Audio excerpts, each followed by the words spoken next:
Quiet, numbskulls, I'm broadcasting.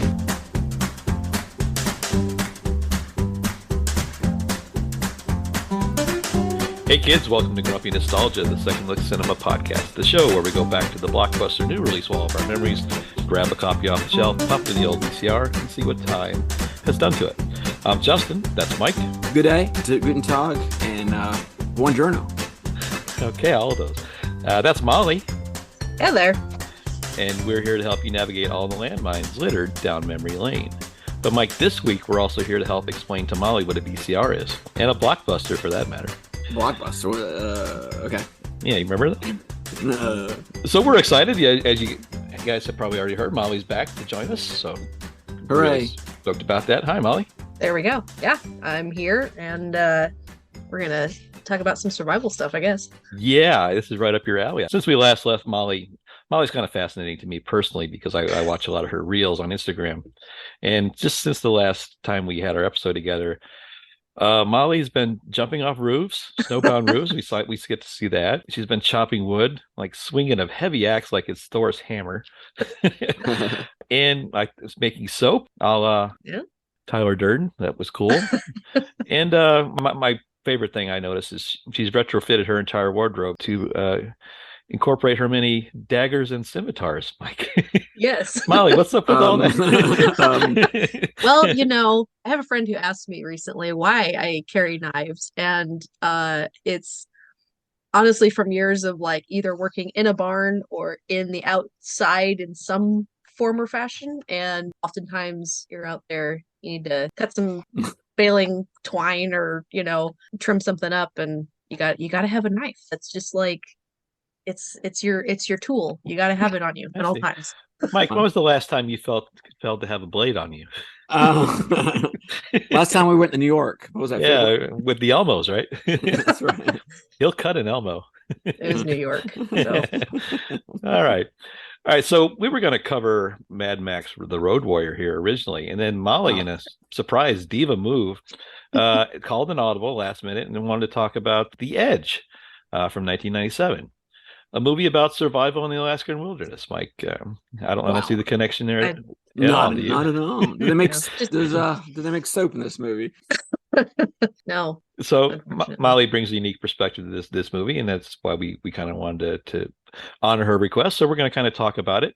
This was directed by Lee Tamahori, who was kind of famous for a movie called Once Were Warriors. Previous to this, he had done Mulholland Falls, and more recently Die Another Day, and then Mike, one of your favorites, Triple X, State of the Union. So, yes. Yeah, it's much better than the original Triple X. Yeah, yes. So much better. Yeah. So this was written by Chicagoan David Mamet, who's very famous for a lot of movie scripts, but more often than not, he's kind of known as a playwright. He did a couple of really famous ones, Sexual Perversity in Chicago, which ultimately became the movie About Last Night, I think with Rob Lowe and Demi Moore, and then it was remade. A horrible remake that I didn't watch. Glengarry Glen Ross, which was also adapted into a film, which is amazing. Yes. Yeah, it's a great one. American Buffalo, it's the second pairing with Al Pacino. And he's done other things like Vanya on 42nd Street, but he's really known for like character development and Spanish Prisoner was one of my favorites. Yeah, that's exactly. So these are plays for the most part, and I think some of the conflict on this movie was that Alec Baldwin got in bed with him a long time ago, and he felt that the project the director kind of steered it more towards action as opposed to the character development. I think he wasn't really what he signed up for, but there's a few things that kind of resulted in some conflict in this movie. But I think Molly did some research on these, so we'll get to that in a minute. David Mamet is also known for those millennials and Gen Zs. He's the father of Zoja Mamet, featured prominently on the show Girls. And she was the weird one on Girls. Remember that? That tells me a lot. Yes. But this had a $30 million budget and was released on September 26, 1997. A very busy year for movies, indeed, Mike. One of your favorites was in that year too, The Lost World: Jurassic Park. Unfortunately. No. Okay. All right, so we mentioned a couple of people in the cast. So, Mike, you want to walk through the principal players? Principals, yes. We have aforementioned Alec Baldwin playing Bob, he's a photographer. I guess we have to assume that since he does it early on in the movie, and he talks like he's from New York, so you know.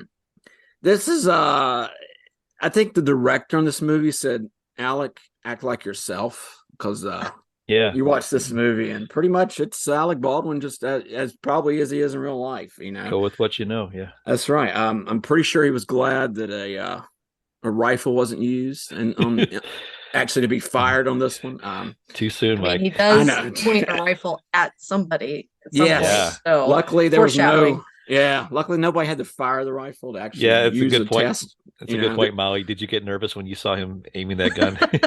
Well, yes, a little bit. Yeah. Alec Baldwin, this, you know, I give him a pass. You know, his acting is great, but I know him better as the voiceover on Thomas the Tank. He replaced Ringo Starr in a lot of those short features for Thomas the Tank Engine. I did not know that. What? That's cool. So there you go. That's where I know him from. I don't know about the rest of y'all. The main character in the story is Charles Morse, played by Sir Anthony Hopkins in this movie. Better known as Charles Baby. Unfortunately, he doesn't eat Alec Baldwin in this one. I'm sure the opportunity was there. He could have had him over for dinner. Well, there was something else wanted to eat Alec Baldwin. At Yes, least, so. that's right. Too bad he ate the other actor in this movie, Harold Perrineau, who plays Stephen. Obviously, some people will know him from Lost, and luckily he doesn't yell Walt a lot this movie, which is nice. Did he have the red shirt Star Trek on for this? Yeah. All over the place. Yeah, you know. I wondered how he got in the wheelchair in Oz, and I thought maybe it was from this movie, but I realized no. Then we have, I'd say those are our major players.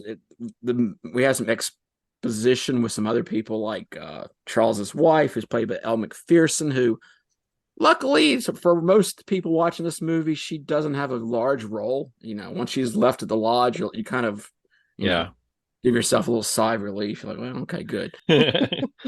Then you have Bart the Bear. He probably should get the highest casting in this. He makes the most impact. He was a star. He's our main antagonist in the movie, besides Alec Baldwin.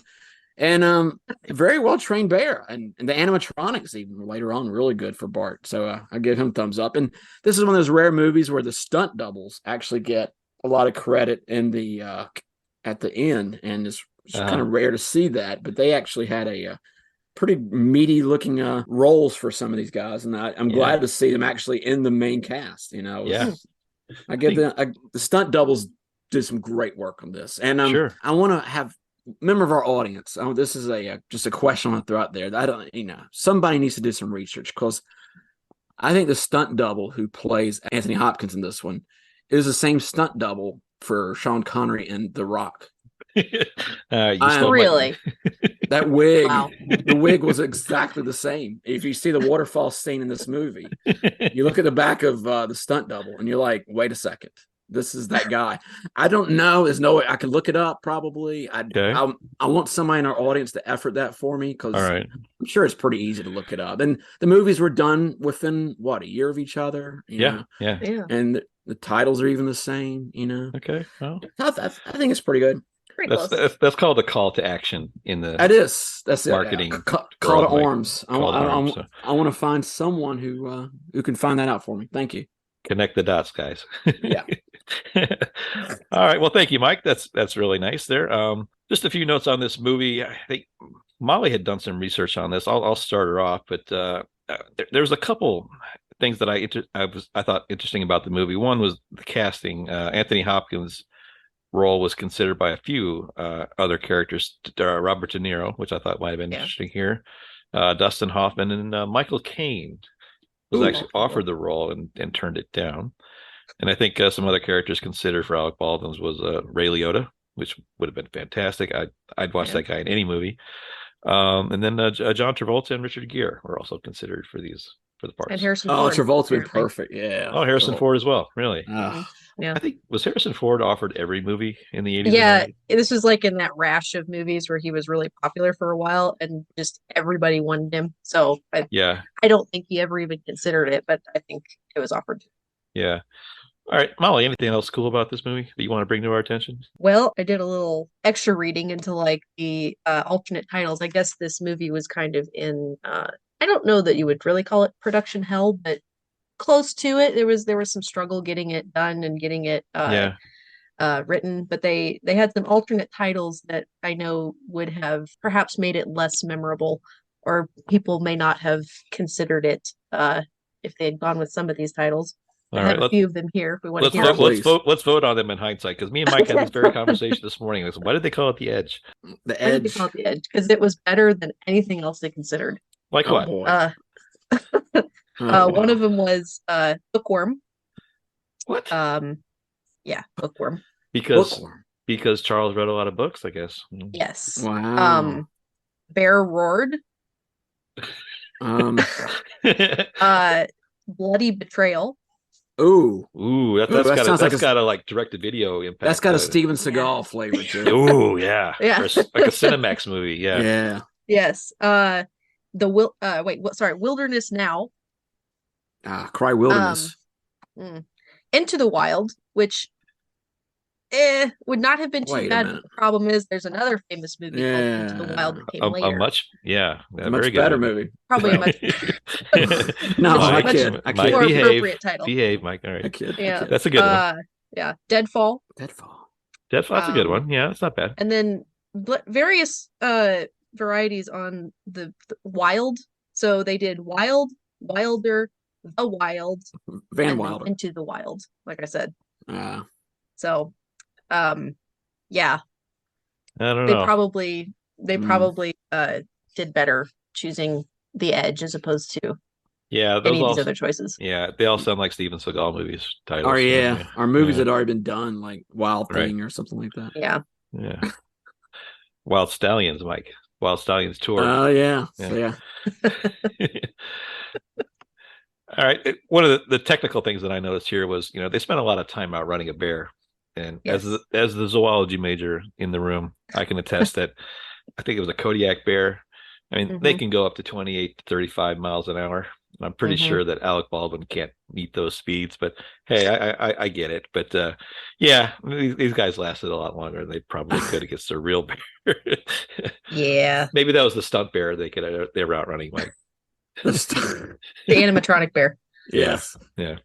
Maybe that was it. Yeah. How did they do that? Was it CGI, Molly, or was it mostly just a train? It was mostly a trained bear. Some of the scenes, sorry. Oh, Bart the Bear. Yeah, Bart the Bear, which I knew him from The Bear. That's right. Actually, that's the only movie I know him from. He's in Legend of the Fall too, which I haven't seen. I've heard that. Which Anthony Hopkins was also in Legend of the Fall. Yeah, you'd like that movie. That's right. Okay. Oh yeah, a lot of girls. I'll look into it. Okay. I was thinking more the other way, right? But yeah. Well, Bart the Bear is actually only on screen for about 4.5 minutes, which makes his presence in the movie. I heard it compared to Jaws with claws. So it's very much like that. The fear is the unseen bear rather than the seen bear most of the time. Wow. But most of it was the trained bear, which according to what I read from Alec Baldwin and from some of the other characters involved, they said the bear was so docile that they were afraid that it was just going to look stupid because he just he was not threatening at all. Yeah. So they said it was a fantastic editing that made him look terrifying. Wow.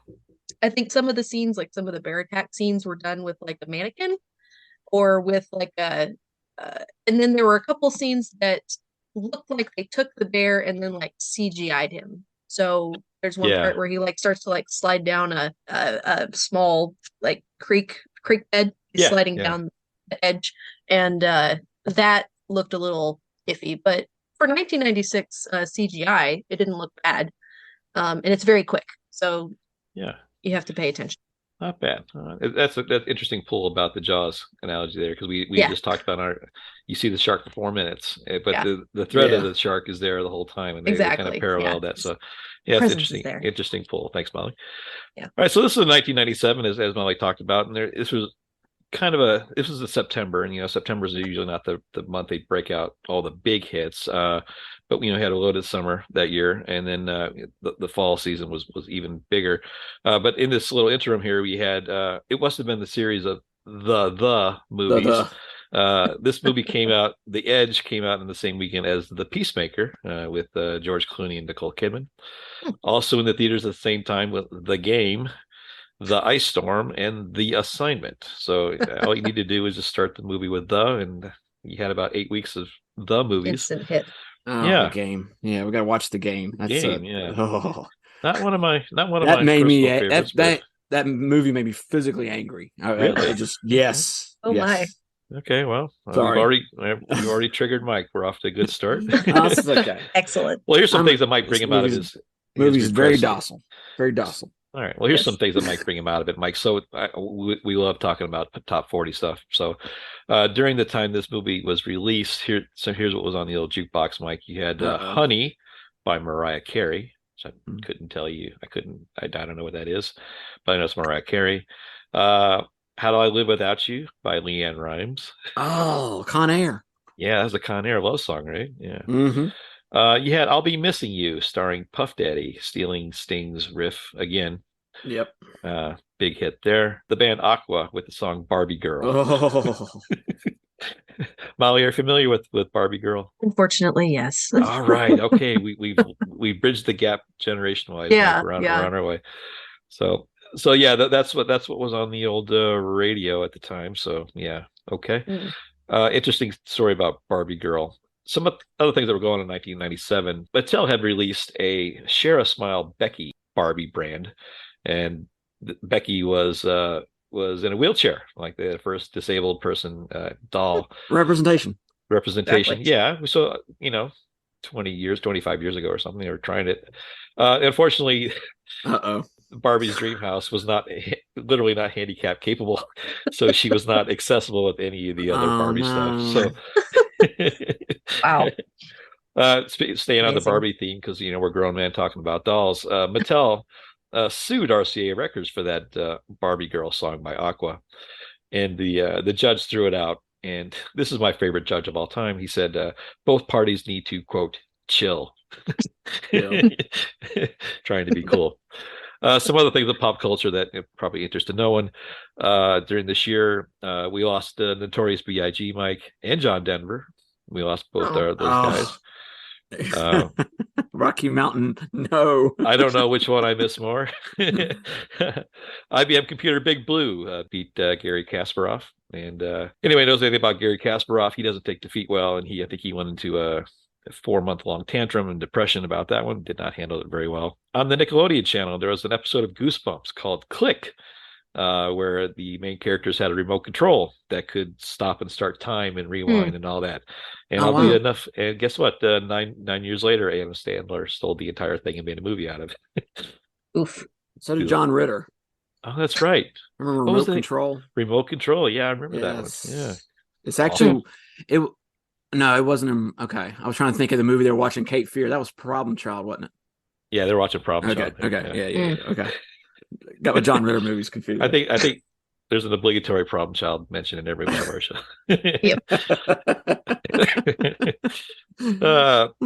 This is the year about Alex Trebek and Pat Sajak did an unprompted twist. They hosted each other's shows on April Fool's Day. Wow. The nation went off its axis for a while. Oof. And this is more importantly, this is the year that Wi-Fi was introduced, making sure that you'd spend all day in a Starbucks. So there you go. Life was never the same. Nice. Life was never ever the same. And you could do Zoom calls. That's right. Well, on certain nights. When the moon's right. Yeah. Sorry, inside joke. We tried doing the show last night, and Mike sounded like he was on the space shuttle, so we had to reschedule for Easter Sunday. Yeah. I was in the Alaskan wilderness somewhere. Yeah. Getting lost in my circles. Wi-Fi is perfect. I don't know. Whatever. Yeah. So. Okay, I was in Banff. I was actually where they were filming it. So. Yeah. So. Yeah. Molly's 4,000 miles away from me, and she sounded perfectly, and Mike is 4,000 yards away from me, and I couldn't hear him, so we had to reset. So we're here on Easter Sunday, away from our families, providing massive amounts of entertainment for our listening audience. So take that. There you go. All right. So speaking of entertainment for an audience, we should probably get to the movie here. So as we mentioned, this is an interesting life and death struggle for man in the wild, or what Molly commonly refers to as a Tuesday. So the tickets were in 1997 were $4.59. We both have we all have our movie candy, right? We're ready to go. I did some research about movie candy, and I thought this was interesting. So, and not 1997, but the current movie candy, the favorite by state. So, Mike, in South Carolina, our favorite. You want to take a guess what our favorite movie candy is? I'm gonna go Junior Mint. No, that's like Dang it. So 5 minutes ago, Mike. Well, we're into Twizzlers, Mike. That's our favorite. Twizzlers. Okay. Molly, you want to guess what Alaska's favorite movie candy is? Alaska's. Ooh. Yeah. Snow Caps. Oh gosh. I was gonna guess like Milk Duds. Like that. No, it's Caribou. No, I'm kidding. It's Sweet Tart Ropes. What the hell's that? I would not have guessed that. No, that's why I brought it up, because it was stupid. Yeah. Weirdos. Yeah. All right. Twizzlers the way to go. Come on, man. All right. Okay, well, so we're back in 1997. Me and Mike paid $4.59. Molly paid nothing because she was 4 years old. Nice. So if there's nothing else to talk about, Mike, hit the button. Thank you.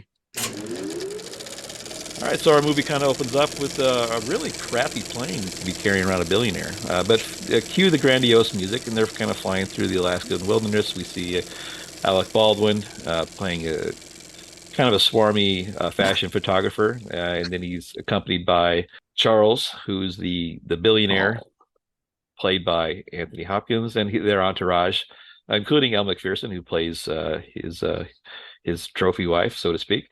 But they're flying through the woods, and they kind of land at this kind of majestic cabin, which I'm guessing is probably what Molly's house looks like. Sort of, almost. Sort of? A little bigger. Yeah. But they kind of land at this cabin, and they're met by the caretaker, and they bring them in, and I think they're there for a photo shoot because the scenery's just beautiful. And we get introduced to the character played by Anthony Hopkins, Charles, and he's a really smart, kind of reclusive, kind of billionaire type guy. Just very soft-spoken, doesn't have a whole lot to say. But he has a look around about him, especially when he sees Alec Baldwin kind of coercing around his wife. You can tell there's something afoot here. The caretaker kind of gives him the rules about, covering up your food because there's bears around, and it's kind of foreshadowing all this potential danger they're about to get into. So that night they're in bed, and Elle McPherson makes Anthony Hopkins go down and get her a sandwich, which believable. Believable, yeah. So he does so, and a very kind of long, drawn out creep around the corner scene. They pull this birthday prank on him where they scare him with a bear suit, and it's like a happy birthday surprise prank, which I would not take very well too. But but I don't think I'd make a billionaire, especially an old billionaire, suspect of that kind of shock and shame. But whatever, we'll get to that later. So the next morning they're kind of doing a photo shoot, and there's kind of a culturally inappropriate. You got Elle McPherson out there dressed as like one of the village people. And Alex kind of a prima donna photographer, and he's not liking what he's getting. And he had referenced he wanted authenticity, Mike, because all fashion guys want that. And he had noticed a black and white photo in the lodge he really liked, and he asked the caretaker, who this is and where he is, and he explains that this guy that lives at 20 miles, 80 miles. Like sorry, 80 miles by plane. Yeah. So they just casually decide they're just going to stop the photo shoot and go get this old dude in the picture to help with this photo shoot. And he asked, was it Billy Jack? Jack Hall. Jack Hall. Yeah. Oh, nice. But he's this old like bear hunter guy, and they want to go see if they want to proposition him to be in the photo shoot. All right. I'm just going to go with it, guys. We're just going to go with it. It's a plot device, but to get Anthony, the camera just loves him. Yeah, Harold Perrineau, who plays Steve, comes along for the ride. They get the same pilot, and then it's Alec Baldwin, and they ultimately convince Anthony Hopkins to go with them. So cue more grandiose music, and they take another 2 or 3 minute flight through the gorgeous Alaskan wilderness, just until the birds kind of come up, Mike. The birds get into the prop, and then Molly, there's a problem, right? Slight problem. So they hit a flock of geese going through the canyon. Did you catch the line where Harold Perrineau goes, "Oh God, not again"? Thank you. I get it. I lost. I see what you did there. Nice, nicely done, Mike. But it leads to a very violent plane crash. They kind of smash into the water, and I think the pilot's kind of killed on impact. Yep. And then they kind of, was it Anthony Hopkins that saves Steve, Of cuts course. him out of his seat? Yes. Yeah. So he's in pretty good shape for a brittle old dude. But they kind of make their way to the shore, and it's not good. And they're not exactly what you would call survivalists, right? So they kind of wash up on the shore, and it's not good. And then we immediately start with it's a lot of whining versus Anthony Hopkins' kind of casual, steady bushcraft skills. I skipped a very important part. Just before they start to crash, Anthony Hopkins looks over to Alec Baldwin and says, "How are you planning to kill me?" So we was assuming there's a love triangle there that's going bad. Yes. And before he can answer, of course, the plane crashes and just kind of ramps up the tension. Mhm. So they spend that first night trying to build a fire, trying to get dry, and we get introduced almost immediately to Bart the bear. Their newfound knowledge about it, preventing bear attacks, they take that quite literally, not at all, and they throw all their instructions right out the window, and of course start running the minute they hear them outrunning a bear, which I might add, which Yep. is fun. Yeah. Makes sense. So this bear has got a beat on them now, and it's implied that you just know things are not going to go well, and they don't really have a whole lot of survival skills short of Anthony Hopkins kind of implied. I think he read a book about surviving in the wild before he left, so Yes. that's convenient. So he's got Yes. some homespun things to try to stay alive, but mostly it's just Alec Baldwin whining about Everything. yeah. So there's a big set piece in the middle of the movie which I really liked. It's they're getting chased by the bear and they're running, and there's this giant tree that they literally pick up this giant tree and bridge the gap to this ravine so they can get away from the bear. There's a couple things. Physics doesn't really support the fact that these three guys could pick up this. The leverage doesn't suggest they could pick up that and then drop it across, but they do, and they make this kind of like bridge, and Alec Baldwin, like a ballerina, just kind of skates right across, and then as Anthony Hopkins is trying to get across, the bear comes up. It starts shaking the log. Yeah. And then it's where we get introduced to, as Mike noted, the Sean Connery stuntman. Yes. The Rock makes his second appearance. You're supposed to suspend disbelief, so we did. I know. And most people don't sit and watch these movies 35 times and analyze frame by frame. It's designed to help you keep the actors alive and still tell a story. I get it, but sometimes they kind of missed a mark. But this guy was a full foot taller than Anthony Hopkins and had significantly longer gray hair. Yeah. Love the wig. But this scene reminded me of King Kong from 1933. I think you guys remember when all the shipmates are on the log and King Kong picks up the log and throws all the picks all the guys off. That horrified me as a kid, and it still does. But this scene was almost really reminded me of that. But so they managed to stay alive, and then Anthony Hopkins kind of assumes leadership, and he kind of leads them around the landscape like Gandalf, right, leading the Fellowship around. And unfortunately, they after their first 2 days, they end up making a big long circle, and ended up right back where they started from. This really ratchets up the tension because they just went back to where the bear was, essentially. That night, they're trying to figure out a way to stay alive, and there's this giant rainstorm. And unfortunately, Steve, he's the first one to get it. He gets tasked to carve a spear and cuts his leg in half with a knife within 30 seconds. So he's injured, and of course the smell of that blood wafting in the air brings Bart the bear to them, and he takes a big chunk out of him and then ends up killing him, which was pretty horrible. Pretty brutal scene, honestly. Yeah, that's not good. It was tough. Yeah. But Bart's still hungry. He's only had he's a man-eater. Exactly, and once you eat a man, as implied earlier in the movie, they get a taste for it. So he's been tracking them and stalking them, and that's kind of where the third act is they've got to figure out a way. They know that they can't outrun or outthink this bear. Apparently, every time they make an attempt to get food, the bear shows up and makes sure that they can't eat. So they decide they're going to put this plan together. Well, Anthony Hopkins is. Again, Alec Yes. Baldwin spends most of his time just whining. Yeah.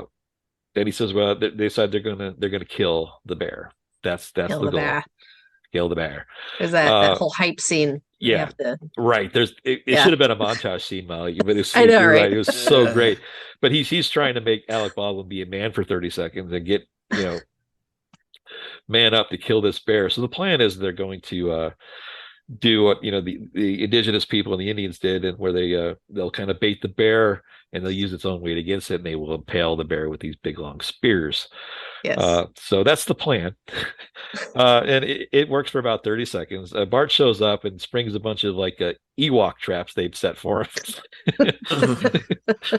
Did you notice, Mike? They didn't have an axe or anything, but they did this Arnold Schwarzenegger Predator style swing trap, where like a pressure release trap. The ball of spikes. Yeah, they wove this ball of spikes together. I don't know who the heck. I don't know how they had time to do that. But it did end up hurting Bart, but not enough to do anything real.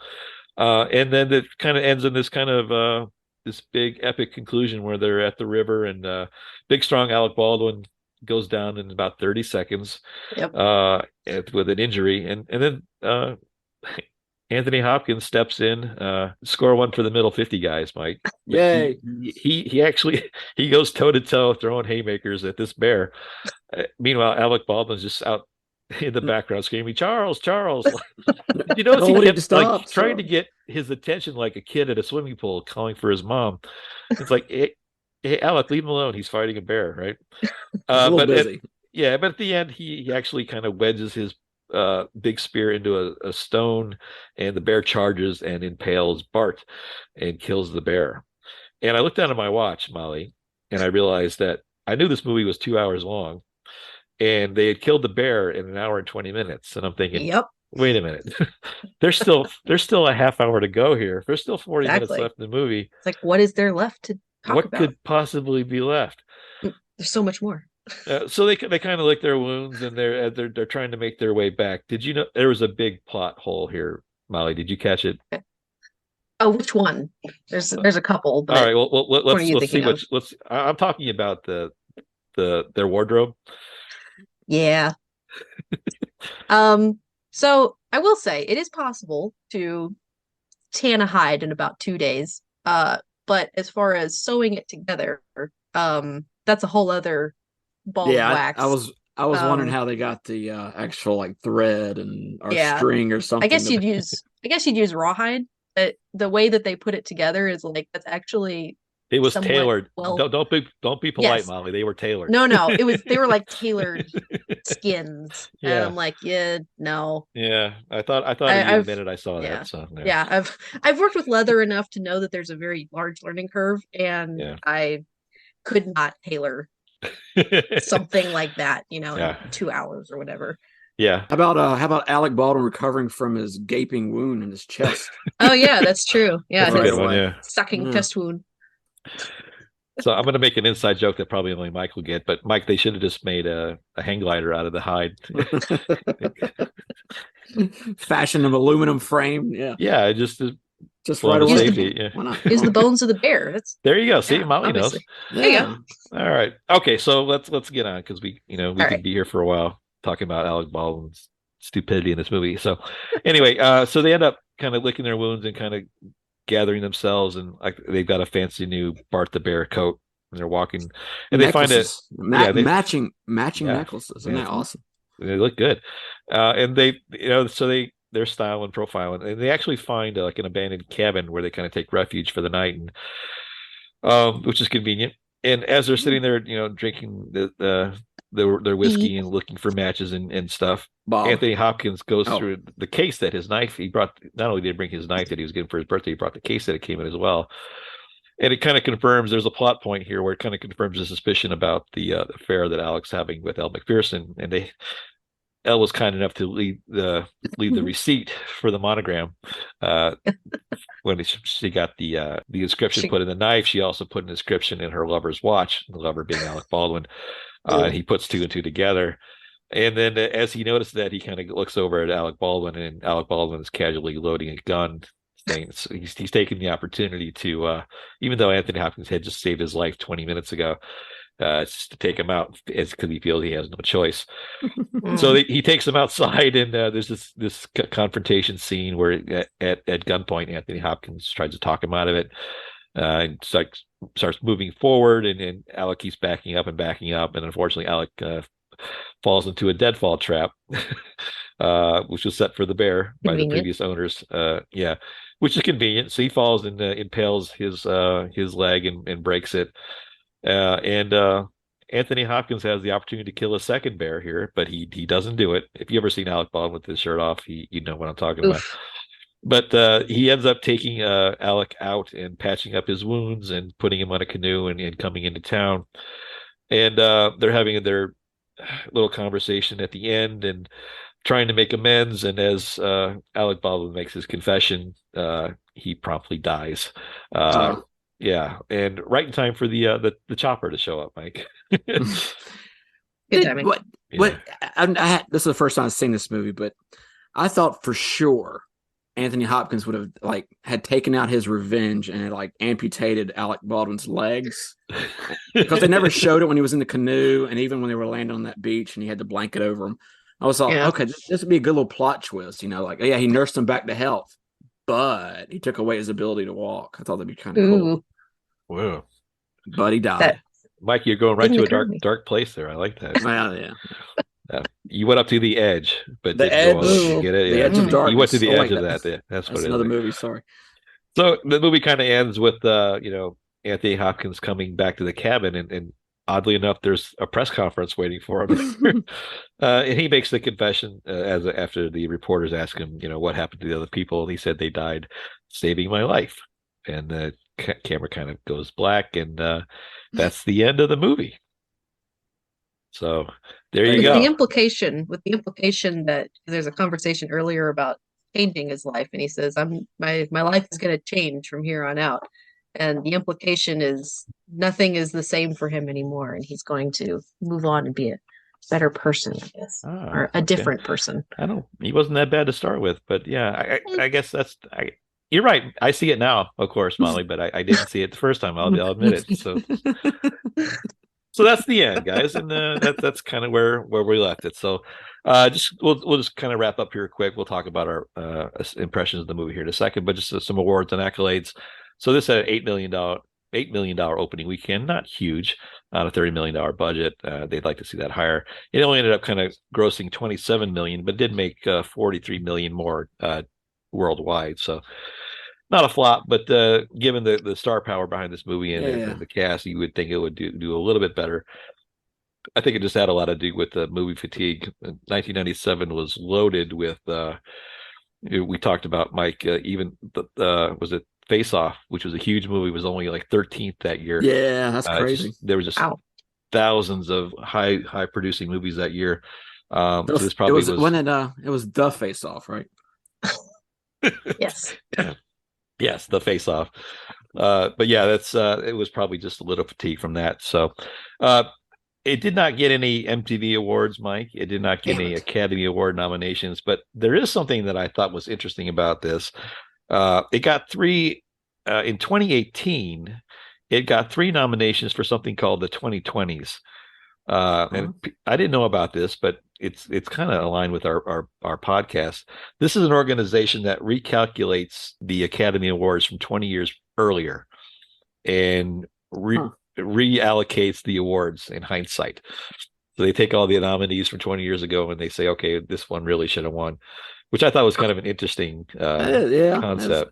I haven't heard that before. Well, when you think of things like Crash winning Best Picture or Shakespeare in Love winning Best Picture over Saving Private Ryan. Yeah. It's just a fun pop culture way to right the wrongs or whatever. But this was nominated for 3 and it lost all of them. But I thought it was just interesting that there's something called the 2020. So if you're curious about that, you can check that out. And they're kind of a neat little organization. So, but you have to have 20 years worth of movie experience. So Molly, you're probably not qualified to Probably not. All right, so let's go to our grumpy meter, or in this case, Molly's not old enough to be grumpy, but we'll kind of give our first impressions of the movie, and then our second. So, Molly, you're the guest, and let's get your impressions of the movie. Okay. Well, I mean, to be honest, the first time I saw it was the beginning of March this year, and I fully expected it to be cheesy. Like I thought it was going to be just something you just make fun of the whole time. And there are aspects where it's like, okay, that's a little silly. And between Anthony Hopkins and Alec Baldwin, they both have an opportunity to just go full ham anytime they're allowed. But I was very struck by like how good it was for the most part. And of course, living in Alaska right now, one of probably not my greatest fear, but something I think about every time I go into a prop plane is, do I have what it takes if we went down today to get back to civilization? So, it hits a little close to home. Yeah. I like the fact that you have enough knowledge to know there might be a conflict, whereas me and Mike would just say, no, there's no way. You at least have options to think, well, maybe I could do it. I mean, yeah. If it's not winter, I think it would be well, although summer's rough too. So there is that to consider. So that's cool. Well, thank you. All right, Mike, you're the other person that's only seen this once. So why don't you go next? Yes. I was surprised before I watched it that Roku had only given it 2 stars. Really? I had the impression that this movie was going to be better than that, and it was. I thought for sure it was better than 2 stars after watching it. Going back in the past, back in '97, I did not want to see this movie for 2 reasons. One was the title. I thought it was. I had no idea what it meant. You see something, The Edge. I remember the trailer for this movie was kind of cryptic. It implied the fair, and they also implied that Alec Baldwin wanted to kill Anthony Hopkins. But other than that, you had no idea of the survival aspect, and they showed Bart the bear. And the third another thing I didn't like about it was the movie poster. If you look back at the poster for this, it looks stupid. Yeah. It's just like this. It's just this blurred image of like Anthony Hopkins like in mid yell or something, making a strained face, and then Alec Baldwin looking on pensively. Well, do I really want to see? And seriously, this is what I thought at the time. Do I really want to see an old guy, survive in the wilderness? And the answer was no. But like I said, watching this time, and I see David Mamet is part of it, I'm like, okay, that's pretty cool. It's going to have good dialogue. It's going to have good acting.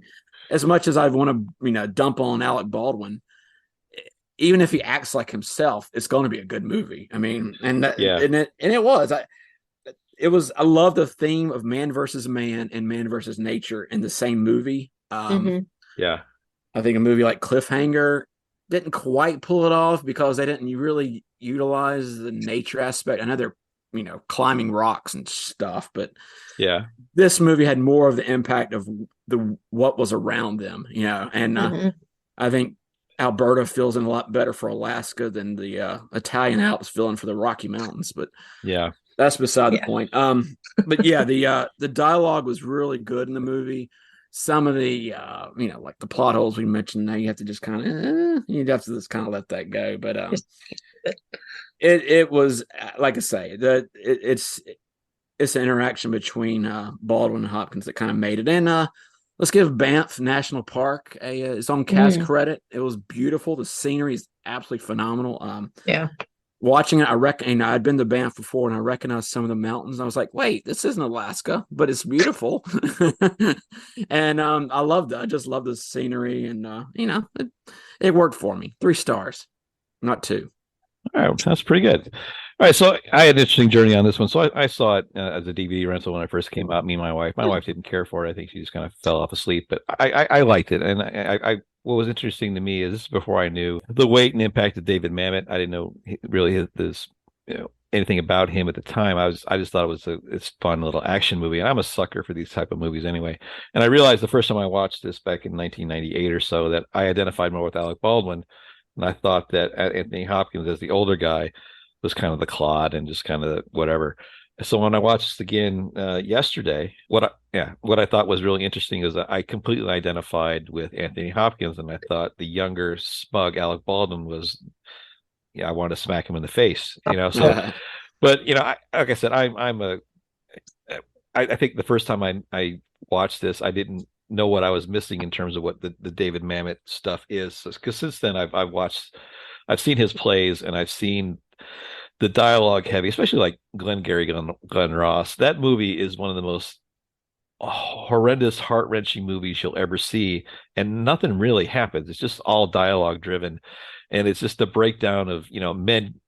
There's more violence in that movie, psychological violence. These men just attacking each other, and just the interoffice politics and the real estate and the broken characters in that movie.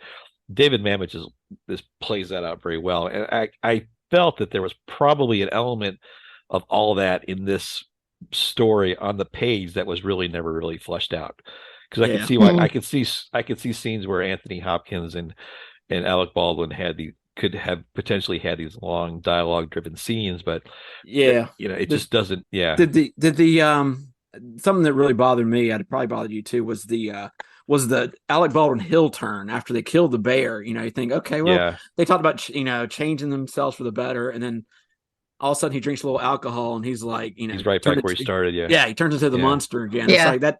It was a little too for me, just too abrupt to change. And I was like, wow, okay. I know it was building to that, and you knew it had to be resolved, but it was it, like you said, it might have been some interaction and some inner dialogue that we to the point they killed the bear. There was always the illusion that there was Alec Baldwin did have a kind of a hidden agenda, but after that you're like, okay, everything's hunky dory, they survived together, yay! And then wait a minute, it's like the implication is that they're out in the wilderness, they're becoming better people, and then they come back to civilization, and like I don't know if that's the direct story that they're trying to tell, but it's like they come back to civilization and all of a sudden everything resets, and it's like it's back to where we were. Exactly. And Alec Baldwin didn't change, but Anthony Hopkins did. It's like civilization has its own set of like battle lines drawn and things like that. I suspect that, again, I'm going to sound pretentious for a minute, but I don't care. I'm suspecting that the characters weren't as binary. It was like Mamet usually writes his characters with several layers of gray, and Alec Baldwin just he was good for a while, then he was bad for a while, then he was good for a while. I suspect there was more layered character elements in both those characters that probably got kind of filtered out just to make the movie a little more commercial and palatable for a wide audience. But I could see it, and either way, it ended in a way I liked it. So I'm going to go 3.5 out of 5 on my second watch. I really did it. I enjoyed it. That's a good title too. 50 Shades of Grey. That would be good. Ooh, I like that. Write that down, Mike. Yeah, I got it. I think we're on. I'm on it. All right, so let's change the tone a little bit. So one of the things that we were looking to make fun of about this movie, this really didn't flesh itself out, but for the most part, supermodel Elle McPherson is featured in this movie, and certainly it was as part of the ad campaign, but she's really not in it a lot. And when she was in it, she was mostly outacted by a bear. But we started to think about, for this week's segment of You Just Made the List, Pal. We thought it'd be funny to look at other instances in movie or TV where supermodels kind of get out of their lane and try either a vanity project or side projects. And we just want to talk about some of the pop culture impact of when models get out from behind the camera and do their own thing. So, Molly, let's look at like 2 to 3 instances that you can think of where a supermodel kind of decided they want to do something else, and whether it turned out good or bad. So, Molly, why don't you kick us off first? Supermodels. Alrighty, supermodels. Yeah. I might have some mediocre models That's here. Fine. That's fine. Super so much. We like those. Those are the best kind. Yeah, right. One of the first ones actually that I feel like has had a mixed career would be and we're talking about people who I'm talking about acting. I'm not talking about anything else. That would be Madonna, because obviously very successful singing. She did start off in what do you call it? Modeling. Yeah.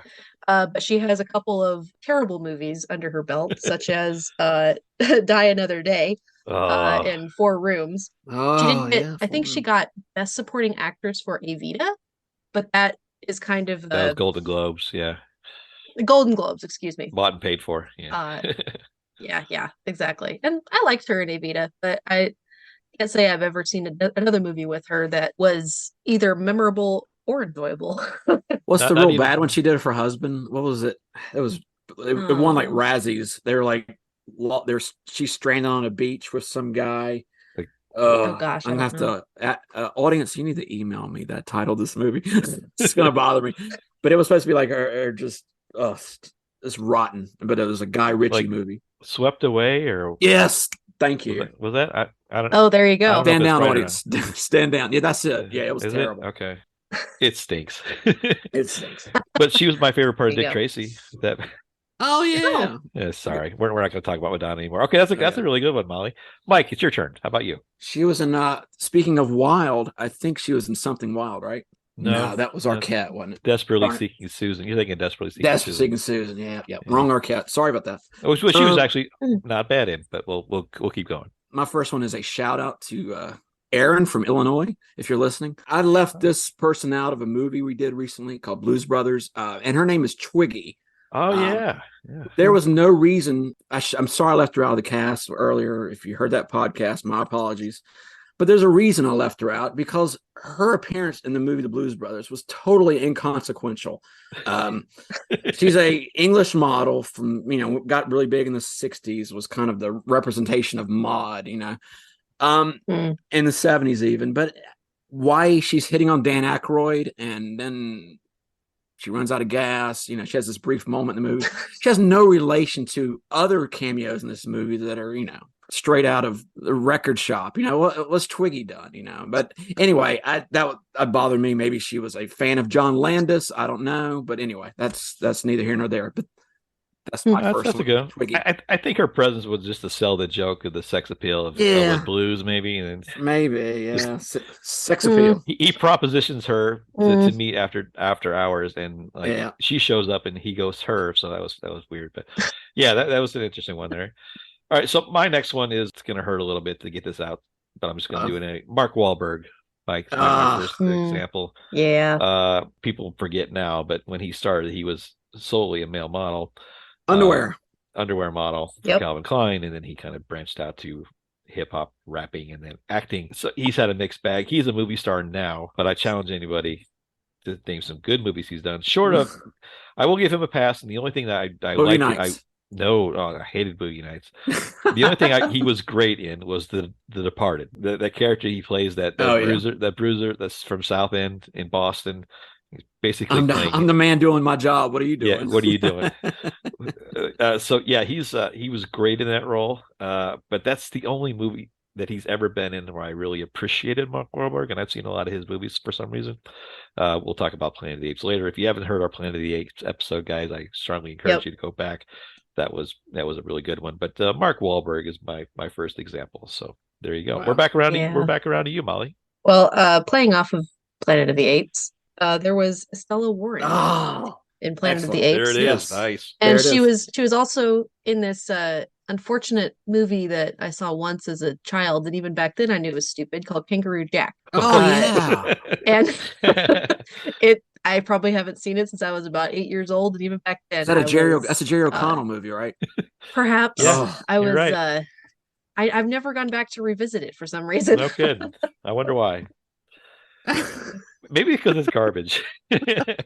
Yeah. All right, that's a great one, Molly. Thank you. That hurts really bad. So she was so good. You understand the assignment. Nice job, Mike. Yes.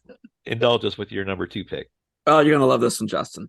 Okay. She's okay. Let me give you the setup here. She's a family attorney she investigates something she shouldn't get into, and she's chased by the KGB across many places, and she maintains her ability to escape many hitmen wearing a bustier, sometimes high heels, and once she wears a towel. She's luckily enough star next to another Baldwin brother, William Baldwin, and they have a great lovemaking scene on a train. Fair Game? Yes, there you go. It's Fair Game starring Cindy Crawford, Bravo. Who is the action star the world needed at a time when we needed a model to be our action star. It's tough. I could not get through this movie. I remember when it came out. I'm thinking 95, maybe. I'd watched scenes of it on HBO afterwards, and it was wow. It's a hard watch. It really is. It defies any realism. You leave. You check your brain at the door, and then as you're as you're watching and you want to get it back so badly because it's just hard to watch. I can't remember, but I gotta assume there's a lot of Pepsi product placement in that movie too. Oh. I don't remember, but I know there is. I can't remember. I bet there is. Like I say, it's been 25 years since I wanted to even think about this movie, but then this subject came up, and that was one of the first thoughts in my head was that ridiculous movie. Oh my God. That's a good one, Mike. That's very well done. Okay. Well, my next pick is kind of nostalgic, believe it or not. This is the model Kelly LeBrock. People might remember her from she had a series of TV commercials. She was famous for these for I think it was Pantene saying, "Don't hate me because I'm beautiful." Everybody remembers that tagline. I can see Molly's face. That's a complete blank stare. So, but yeah, this was an infamous TV commercial campaign where she came on for Protein Pan B, I think, and yes, just kind of doll faced up the screen. It said uttered the words "Don't hate me because I'm beautiful," and I did not. But she ended up turning a small brief acting career. She played Lisa in the John Hughes story, Weird Science, which is pretty good. She played some other movies. I think she was with Gene Wilder in Woman in Red. Woman in Red. She did turn there. But she ended up marrying Steven Seagal for a while. She was in a couple of his movies too. Yeah, he kind of spoiled her as a human being. So I think he's since parted ways. But Kelly LeBrock was one of my favorite ones for reasons probably a little more unconventional than just whatever. But Kelly LeBrock, that's my third. There you go. Second pick. Yeah. All right, so we're back around. Nice. Molly, you have one more for us? All right. Maybe I do. I have some one honorable more mentions if you want to throw them out as well. All right. Probably one of my top ones then would be Channing Tatum. Oh yeah. Personally have never seen a movie that I was like, wow, that's a fantastic actor. If one exists, let me know. No, it's not one of those names that I look at and go, "Oh, all you're gonna hear is crickets and silence." You're onto something. Keep going. Yeah. Right. Yeah. Now I remember what was it? One of his early roles was in I think it was in She's the Man, and I was watching with a bunch of other girls, and they're just going nuts, and I was like, "This is actually really bad." There you go. Good for you. That's why you're in our chair, Molly. So keep going. Right. Exactly. I can't do it. Yeah. I guess a couple of honorable mentions would be I had Brooklyn Decker. I guess she got worst supporting actress, Battleship. Yeah. Battleship, Mike. And my God, Battleship. Yeah. One of our favorites. Yeah. Yeah. Oh. Not for the reason you might think. Yeah. Well, she got worst. Yeah. She got worst supporting actress for that. Another worst actress would have been Brooke Shields. She got worst actress for Blue Lagoon, which, to be fair, I haven't seen, but yeah.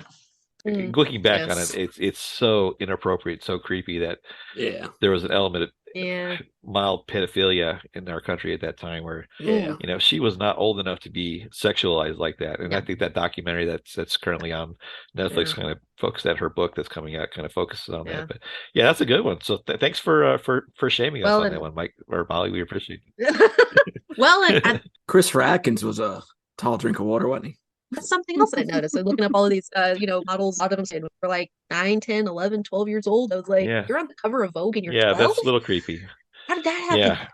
All right. Well, those are good all in all. Thank you. Nice job, Mal. All right, Mike. How about your last one? I got an A, B, or C. Actually, you know what? I'm gonna swerve. I'm doing my heel turn swerve, just like Alec Baldwin.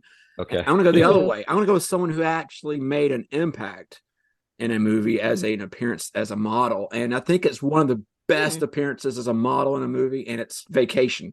And there you go. When you see Christy Brinkley show up in the little convertible and start flirting with Chevy Chase as he's driving the station wagon, and who can forget the swimming pool scene where he meets her later? It's fantastic. She does exactly what a model should do in a movie, and it makes such she plays a model and makes a fantastic impact on the movie. And like I say, I want to go with a good model appearance. So there's that one. Rick Ocasek's wife, Paulina Poroskova, was in a movie called Her Alibi with Tom Selleck. Not good. A very mediocre, bland mystery movie that, you say, did she do it or didn't she do it? You knew from the start of the movie she didn't. So it was just stupid. Okay. But there you go. All right. Well, that's a good one too. All right, I'm going to bring it home. I've kind of run out of gas, so I've just got a couple here that I can't decide on either one. So I'm just going to mention both. One is supermodels Kate Upton's role in the Three Stooges movie, the Connolly brothers, the three, where she's on screen with Larry David, and they're both nuns. But her role as the sexy nun just meant a lot to me, Mike, and just really meant an impression. And the other one is no, and the other one is Elizabeth Hurley, who I said I'm going to be that guy. I'd watch her read the phone book, but she played the fembots in Austin Powers, and just to some degree of success. And the movie me and Mike both like Bedazzled, where she plays the devil, which was a fun movie. But yeah, she's older than us, Mike, and look at the way she looks and the way we look. Yeah, and then there you go. So, look what Hugh Grant did to her. Amazing. Unbelievable. Another wonderful woman that's a horrible man spoiled. So there you go. Yep. All right, so guys, this was fun. I think we're kind of coming towards the end of our show. I think we're well into 4th of July now. We started on Easter. But just to wrap it up here, just a couple news of note. We're pleased to announce that Molly has made such an impression on us. We went ahead and asked her to be a regular contributor to our show going forward. So no pressure. And we're super excited. So Molly, thanks for coming in, and congratulations. Yeah. Thank you. I'm super excited. Welcome aboard. She's the perfect foil for us, Mike, and we're just going to we'll feature some Molly episodes, several in the upcoming seasons. So stay tuned for that. You can also check out Molly on Molly's Music on Instagram. She's got a great feed, and she's got a wonderful bakery. She's local, but Fire and Breadstone. You can check out her bakery on Instagram. She does amazing foods, and if I lived closer, I'd probably buy some. But if you're in the Fairbanks area of Alaska, you're listening to the show, hit Molly up. She's got some great stuff. So absolutely. All right. So as for us, you can check out anything about the podcast you just heard. You can check us out on Grumpy Nostalgia on Instagram. And if you feel compelled to send us an email, you can do so at nostalgiagrumps@gmail.com. So, Mike, anything you want to plug before we head out of here today? No, I guess that kills our deal with Reynolds Wrap. That was our official foil. Yeah, we're gonna go with Molly instead. So. Darn it. Okay. Well, I guess all I need to know is, Justin, how do you plan on killing me? You just got to be smarter than the Panther, Mike.